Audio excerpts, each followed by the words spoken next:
Hello and welcome. Thanks for tuning into our YouTube channel here at the Wayne County Extension Office. I'm in the clay studio today, and as I cover form, as I do with all clay projects, I will be demonstrating how to make arrowheads. This is a simple project that doesn't take long. You can use one of two different kinds of clays. One is self-hardening clay and the other is firing clay, and I will explain these clays more in depth as I explain the whole process in the next few clips. But I wanted to give you a close-up look at these completed examples. These were made from firing clay and then hand painted with acrylics. And the painting in and of itself was also simple. I just gave them a base coat of whatever color they were, or whatever color they are, which is either gray or brown. And that's just a solid base coat. And then I put a dry brush on top of that with an antique white to enhance the textures that you see there from all the facets that were put into the clay as I was hand forming these pieces. So that's just a way to make them appear as if they're real arrowheads. But historically, this is an interesting subject because historically arrowheads were handmade items, but they were made to be functional and not decorative like other artifacts. So they were used for the sole purpose of actually being used.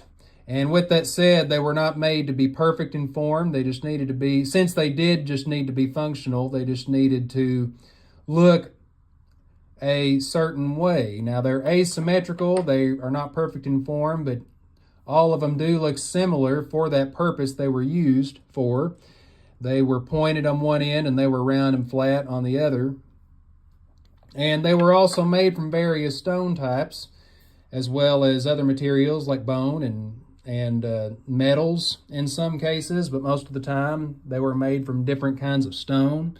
And with that said, since these were made from firing clay, that's fascinating in and of itself because it is essentially stone. When clay is fired to a certain temperature, and I will explain the firing process a little bit more as I go along, but as it's fired to a certain temperature, it is turned into stone. So clay at one time, for that matter, was stone, and over the course of thousands of years, it just decomposed into what would eventually be clay. So these are made from stone, but just in a different way. They just weren't carved or chiseled out of stone to get them made. But I will explain the rest of the process in the next few clips and how to make them. And I have included a separate video for the painting. That is a separate clip that is attached in the description of this video that will work for a lot of different projects, not just this one.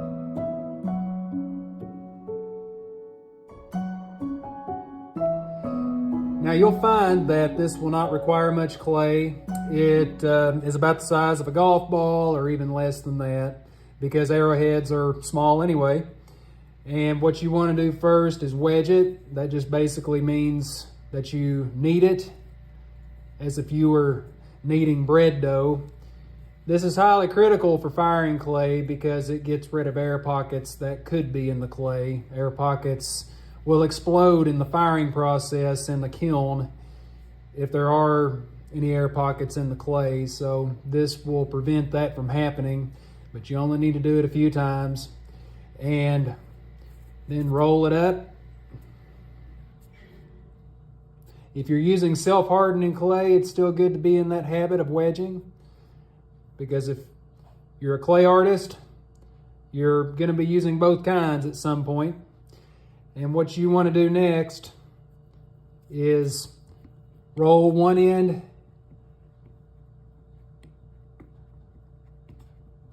make it look like a cone, and you're going to press it. And while pressing it, I'll go ahead and mention that you don't want this to be real thin because the thinner it is, the more fragile it is.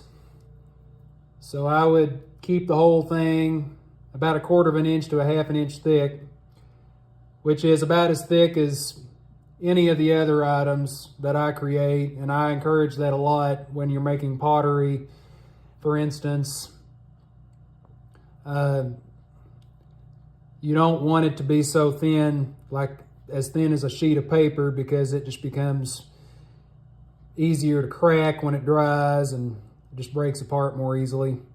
So this looks like a tree basically, and the bottom is going to be round like that. And historically, this is what is used for the cord to wrap around when attaching it to a staff.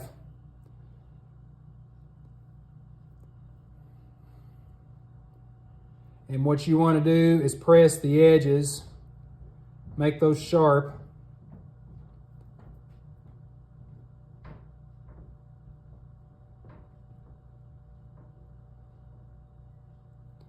To where it looks like that.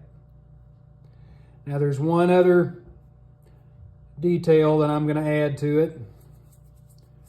And I'm going to make the edges serrated.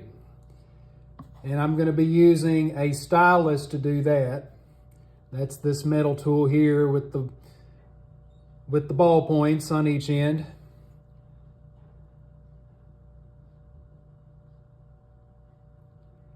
And I'm just lightly tapping those on the edges, lightly tapping the tool on the edges of the form. I don't have to do that on the bottom.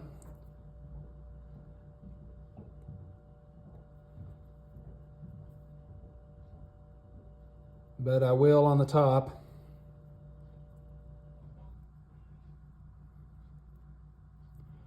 And continue to press the edges.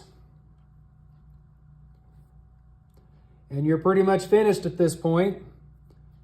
Just add any modifications where you need to, and also put your name on it somewhere.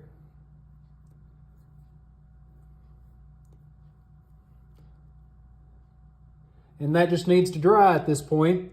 This is firing clay, so it would need about a week to dry before I begin the firing process.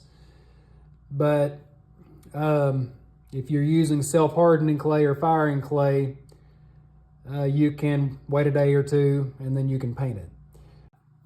One other thing I will add is that, arrowheads have their own texture.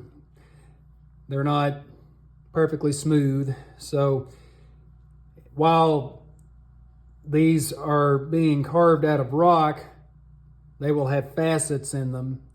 So to create that effect, you can take the end of a paintbrush, pencil, whatever you have, and just tap it like that into the clay. Do it in layers, and that will create those facets that create the illusion that it's been carved or chiseled out. And that's all it takes. See you in the conclusion. So now that you've seen the process, I hope that you have a better understanding of arrowheads and what they mean historically. And speaking of history, if you're an educator tuning in, especially if you're an extension educator like myself, this works really good as a Trends and Heritage project, which is in the State Fair curriculum. I've included more details on the State Fair information in the description of this video. And it can also fall under the sculpting area of the curriculum as a clay project. Now, with that said, regarding clay, you have two options. You can use either self-hardening clay or firing clay. These were made from firing clay, and if you're using firing clay, you would need a kiln or access to a kiln to finish those, and then you have the option of applying glazes.